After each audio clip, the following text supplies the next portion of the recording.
खासदाराच्या मुलाचं तिकीट कापलं, शिंदे गटात गोंधळ। उपमुख्यमंत्री एकनाथ शिंदे यांच्या नेतृत्वातील शिवसेनेनं खासदार नरेश म्हस्के यांच्या मुलाला उमेदवारी नाकारत त्यांना जोरदार झटका दिला।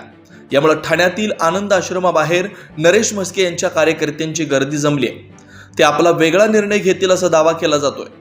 शिवसेनेचे ठाण्याचे खासदार नरेश म्हस्के यांचा मुलगा आशुतोष म्हस्के याने ठाणे महापालिका निवडणुकीसाठी तयारी केली होती। ते प्रभाग क्रमांक 19 मधून निवडणूक लढवणार होते। यासाठी त्यांनी या प्रभागात कार्यकर्त्यांची मोठी फळी उभी केली होती, तसेच प्रचारही सुरू केला होता। विशेषतः स्वतः खासदार नरेश म्हस्के यांनीही आपल्या मुलाच्या उमेदवारीसाठी जोर लावलेला होता।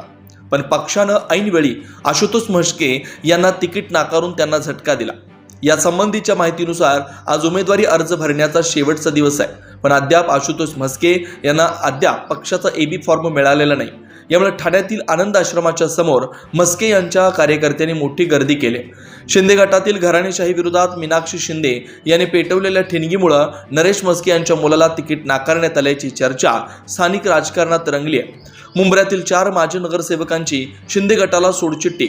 दुसरीकडे ठाण्याच्या मुंब्रा येथील 4 माजी नगरसेवकांनी आज शिंदे गटाला सोडचिठ्ठी देऊन अजित पवारांच्या राष्ट्रवादी काँग्रेसमध्ये प्रवेश केला।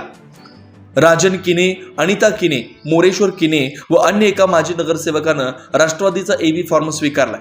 राजन किने यांच्या मुंब्रा इथं शिवसेना वाढवण्यात मोठं योगदान होतं, त्यामुळे त्यांनी शिंदे गटाला सोडचिठ्ठी दिल्यामुळे येथील राजकीय समीकरण बदलण्याची शक्यता आहे।